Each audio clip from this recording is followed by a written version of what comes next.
Like that's the best business, ABA business you can build is one that doesn't need you anymore, and it still provides the same quality of service with your values in mind. And I think that is the hard part for so many BCBAs. They're leaving their current company because they don't feel comfortable providing service. They feel like maybe they're doing something unethical. They don't, there's too many billable hours. I'm just a number, right? And so they go and build something of their own. But, I say this all the time, but, I will talk to those people 2 years in, and they'll say the only difference between me and the place I left is it's my name on the door, right? And it's it's heartbreaking to hear that, because that's the last thing in the world that you want to build. But there's just knowing that you shouldn't do all of this yourself. Like that's not what you're building. If you want to do it all yourself, then be a great BCBA working for an amazing company. Right. Yeah. Right. Yeah. This just landed to me just now. Like, I think, often our conversations have gone to the land of like, okay, we're human, right? We're humans and we're working in a human service with human people. And like, especially this age of like AI and technology, it's like everyone's kind of wanting to ground back to like the humanness of things. And I think that what you just said right now is like really key. Like this gives you, the business owner, permission to not wear all of the hats, to not, because we talk about burnout, the badge of burnout, and like, oh, I work 80 hours a week and things like that. Like, should we really be praising these, is that where, yes, seasons. Sure. Yes, there are seasons where you do have to put in that extra work and you do have to really grind to get that in, but not long term. Yeah. And so, so you business leader out there, you like, not only do you not have to wear all the hats, you should not be wearing all the hats. I mean, the goal should be you're working yourself out of a job. That's a great way to put it, Stephen. And I think, in practice, when you're starting, realistically, we're talking about, hey, hire that person and hire this person, hire that person. Obviously, as you're getting off the ground, I'm not hiring anybody. Yes. So, in practice, merging practicality with the ideology we're talking about, I always tell folks, conceive of the roles as you go along, right? But recognize that it's not all one role, right? Hey, for right now, I may have to wear all these hats, but they are separate hats, right? Yes. And then as you grow, and as it's economically possible to bring in folks to wear those hats that, if we're honest, in a lot of cases are going to be better at wearing those hats and filling those roles than you might be as an individual. Rising tide helps all boats, right? And so but I find with business owners that the more you subscribe to that workaholic mindset, you run into the burnout wall and you feel like, hey, everybody's taking advantage of me a little bit, but it's hard to step back and realize, hey, I put myself in this position, right? Yes. And so, I always try to advise folks, as you're building your business, think about structure, right? Think about roles, separate the various aspects of what you're doing. If you're wearing a lot of hats out of necessity, that's fine. That's part of it, right? But be honest with yourself about the different hats that you are wearing, so that as the business grows and as you can afford to offload those hats, you already have those roles kind of built, right? And you know what you're offloading as the business grows. Yeah. I was just coaching a couple. They just started an ABA practice, and they were like, okay, when do we add a virtual assistant? And I was like, now. You add it right now so that you can get used to this person. You can understand what their strengths and weaknesses are. You'll understand, is this even the right fit for me? Is this what I'm looking for? You can then jot down the things that you absolutely hate doing, and they can take those things, because this is like this isn't a sprint. This is a marathon, right? And if you're doing everything and half of it is what the things that you absolutely hate doing and never signed on for, then what kind of life is that, right? And so, having those people, like you said, that can do it better.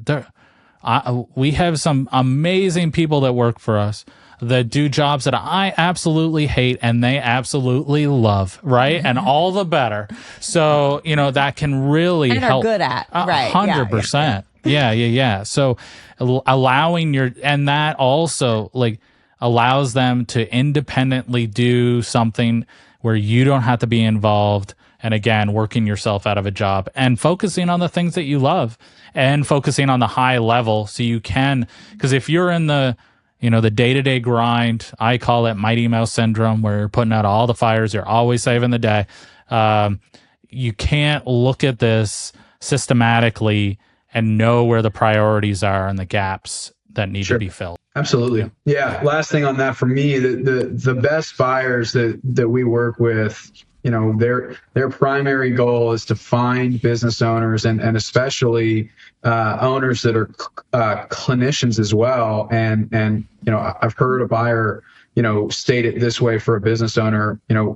We want to, all the things that you hate doing that you have to do as the business owner, we want to do so that you can go really exercise that superpower, right? The business is best when you're doing what you're best at and what you're most passionate about, right? But when you have to get caught up in everything else, it limits your ability, which limits the business, right? So that a lot of the transactions we do are that, right? Is at a certain scale, there's a process where, hey, sometimes that's what a transaction, what a partner is. I think a lot of owners, step into conversation with us or groups like us or buyers directly and think, hey, selling is binary, right? It's all or nothing. It's black and white. I always try to advise folks, what we do is a spectrum, right? And so, it's not selling or not. It's, plenty of transactions we do are people looking to retire, people looking for change of pace in life, and, people that are operating ABA in Michigan and looking to move to Florida and sit on the beach, right? Sure. And that's a more traditional transaction structure. But on the other end of that spectrum, we have plenty of owners that are looking for partner. Right. And it's not, hey, I'm going to sell all my equity and they're going to take, my brand and, replace it with theirs. It's, hey, so-and-so is going to come in and, invest and buy a portion of the equity, partner alongside me, help me with HR, help me with billing, help me with payroll and all of those things that may not be my superpower as a business owner, so that I can go back to spending time with patients and I can go back to getting in front of referral sources and doing those things well. That's really cool. Yeah. So like outside of the box thinking is needed at this point, I assume.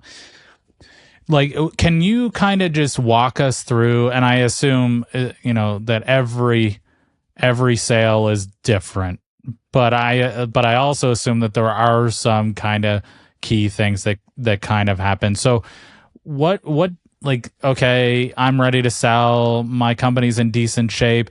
Should I be expecting that I'm going to stay with the company for a certain amount of time, or like, can I just piece out? How long does this take? Is it like, am I going to be done in a month, or is this going to take a year? Like, kind of just walking us through that kind of thing when we're ready. Yeah, great question. I think that so our process, the transaction process that I would put a box around as, from the moment we sign up to represent a client to the moment where they're getting, a big bag of money. We look at that as an average of about 6 months, right? Okay. And so, there's a portion of that is prep. A portion of that is us learning the agency. And Stephen, to your point, learning their goals, right? What does that owner want to accomplish? Sometimes it is, hey, highest and best, right? And it's a monetarily motivated thing. Sometimes it's, hey, I'm just tired, right? And I just need somebody to come in. And sometimes there are goals that are non-monetary that affect how we market the business, who we market the business to, how we structure our presentation and our process. We're not going to the same 50 folks every time, right? Sure. I think a lot of folks envision this like selling your house sort of process where it goes on a website and, we're fielding interest from, could be a, high powered New York private equity firm, could be some guy at a coffee shop with a laptop, right? And everything in between. Our process is not that. We are, instead of a shotgun style approach, we're looking to take a sniper style approach. Sure. And we're looking to take a list of goals from clients and use that to customize a buyer pool. So our process here internally, we have buyer management is the terminology that we use internally, but inside the areas of healthcare services that we want to transact in, we have a team internally that's dedicated to knowing the buyer environment in those spaces. And some of that is as simple as, what do you want to buy? Where do you want to buy it? How much are you looking to buy? But other things are very specific, like how do you structure your transactions legally, right? How do you handle integration and transition? Are you going to maintain the brand name? What's going to happen to employees? What's going to happen to back office? Very specific things, because transactions are not all the same, right? And owners that step into them don't always have all the same goals. And so we're taking those attributes and we're customizing a pool of buyers that are going to fit that. The other thing that I think is really, really different about what we do is a lot of folks, I think, are assuming, hey, we're going to send out a bunch of information and then I got to wait to see if anybody's interested. We're doing our vetting on the front end. Right. And so with the fact that we are what's called a sell side advisory firm, meaning, 98% of our engagements are us representing an owner and not a buyer. We maintain a buyer network of investors that recognize the scale and the quality of business that we represent, and they want to see those opportunities, right? So what we get in exchange is they have to, enroll and subscribe to our profiling process and making sure that we have all the information we need to pre-vet as much as we can. So when we go to launch a process, by the time a buyer sees any identifying information on an opportunity, they've already signed an NDA, and they have already been vetted, in certain cases as much as 3 different times, right? Okay.